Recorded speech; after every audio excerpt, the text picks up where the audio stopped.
त्वचा मानव शरीर का सबसे बड़ा अंग है। एक औसत वयस्क की त्वचा का सतह क्षेत्रफल लगभग 1.5 वर्ग मीटर और द्रव्यमान लगभग 12 किलोग्राम होता है, जिसमें हाइपोडर्मल वसा भी शामिल है। यह शरीर को यांत्रिक क्षति, यूवी विकिरण और रोगजनकों से बचाता है। इसकी केराटिन परत इसे सूखने से रोकती है। यह थर्मोरेग्युलेशन में भी महत्वपूर्ण भूमिका निभाता है। त्वचा हमारी सबसे बड़ी इंद्रिय है। इसके रिसेप्टर्स गर्मी, ठंड और यांत्रिक उत्तेजना का पता लगाते हैं। कंकाल की मांसपेशियां गति के सक्रिय अंग हैं। मानव शरीर में लगभग 350 कंकालीय मांसपेशियां होती हैं। शरीर के द्रव्यमान का लगभग 50%।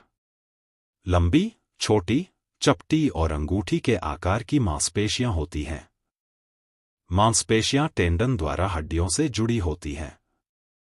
पोषक तत्वों का पाचन और अवशोषण। भोजन मुंह में दांतों से कुचला जाता है। कार्बोहाइड्रेट का पाचन भी यहीं से शुरू होता है। प्रोटीन पेट में पचते हैं, जहां का वातावरण अत्यधिक अम्लीय होता है। फिर छोटी आंत में तीनों प्रकार के पोषक तत्व यानी प्रोटीन, कार्बोहाइड्रेट और लिपिड अवशोषित हो जाते हैं। अग्न्याशय रस, जो अग्न्याशय द्वारा स्रावित होता है और इसमें पाचन एंजाइम होते हैं, वहां खाली हो जाता है। साथ ही पित्त भी, जो यकृत द्वारा स्रावित होता है और लिपिड के पाचन में सहायता करता है। बृहदांत्र पानी और खनिजों को अवशोषित करता है। इसका जीवाणु वनस्पति विटामिन पैदा करता है। एक वयस्क मनुष्य के कंकाल में 206 हड्डियां होती हैं। बड़ी मात्रा में वजन उठाने के लिए हड्डियां एक ही समय में कठोर और लचीली होती हैं। हड्डियों का चयापचय धीमा होता है, इसलिए हड्डियां धीरे धीरे ठीक होती हैं। टूटी हुई हड्डी को ठीक होने में कम से कम 6 सप्ताह का समय लगता है। ऑस्टियोपोरोसिस को रोकने के लिए कैल्शियम का उचित दैनिक सेवन, किशोरों के लिए 1500 मिलीग्राम, सुनिश्चित किया जाना चाहिए।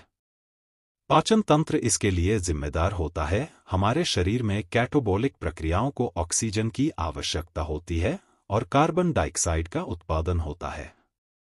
ऑक्सीजन का अवशोषण और कार्बन डाइऑक्साइड का निकलना दोनों फेफड़ों में होता है।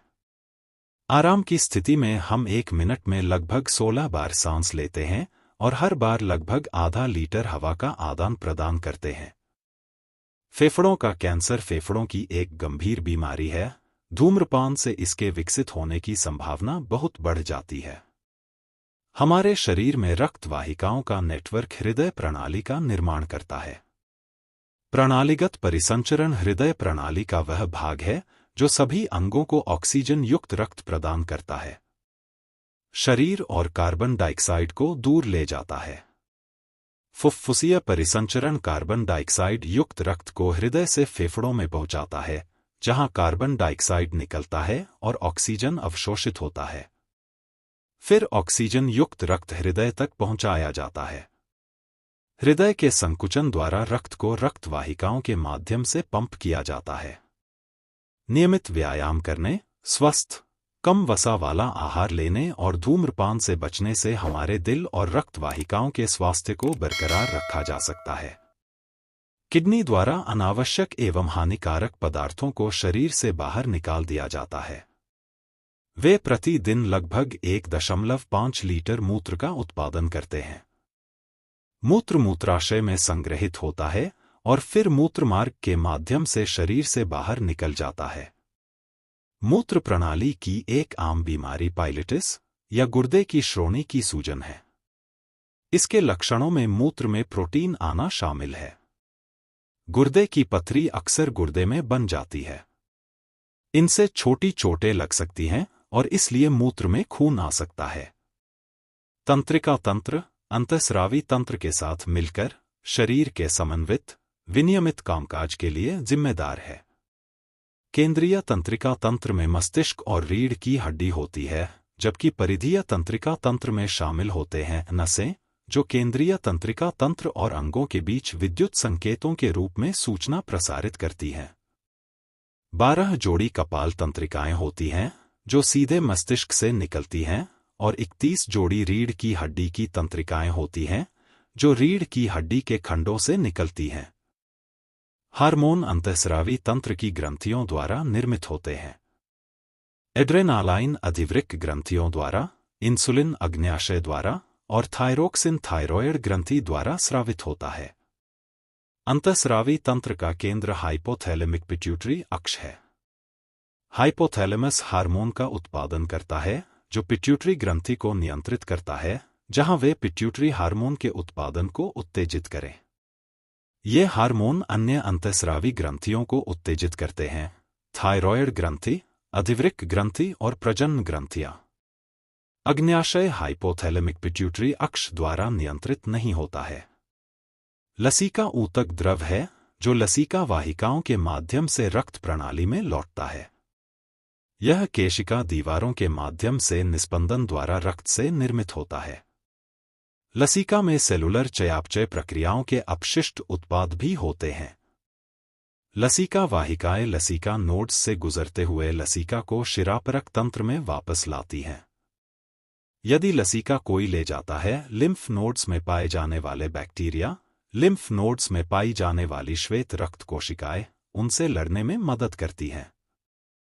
महत्वपूर्ण लिम्फोइड अंग जो श्वेत रक्त कोशिकाओं की परिपक्वता और प्रतिरक्षा रक्षा में महत्वपूर्ण भूमिका निभाते हैं, उनमें थाइमस, प्लीहा और टॉन्सिल शामिल हैं। जननांग प्रजनन के लिए जिम्मेदार होते हैं। वे युग्मक पैदा करते हैं। निषेचन के दौरान अंडा एक शुक्राणु के साथ एकजुट होता है और वे एक युग्मनज बनाते हैं जिससे भ्रूण विकसित होता है। पुरुषों में प्रजनन ग्रंथियां वृषण होती हैं जो शुक्राणु पैदा करती हैं। शुक्राणु एपिडिडिमिस में संग्रहीत होता है। स्खलन के दौरान महत्वपूर्ण लिम्फोइड अंग जो श्वेत रक्त कोशिकाओं की परिपक्वता और प्रतिरक्षा रक्षा में महत्वपूर्ण भूमिका निभाते हैं, उनमें थाइमस, प्लीहा और टॉन्सिल शामिल हैं। जननांग प्रजनन के लिए जिम्मेदार होते हैं। वे युग्मक पैदा करते हैं। निषेचन के दौरान अंडा एक शुक्राणु के साथ एकजुट होता है और वे एक युग्मनज बनाते हैं जिससे भ्रूण विकसित होता है।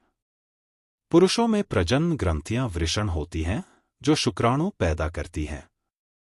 शुक्राणु एपिडिडिमिस में संग्रहीत होता है। स्खलन के दौरान शुक्राणु मूत्रमार्ग के माध्यम से वीर्य के साथ बाहर निकल जाता है। वीर्य का निर्माण प्रोस्टेट और वीर्य पुटिकाओं द्वारा होता है।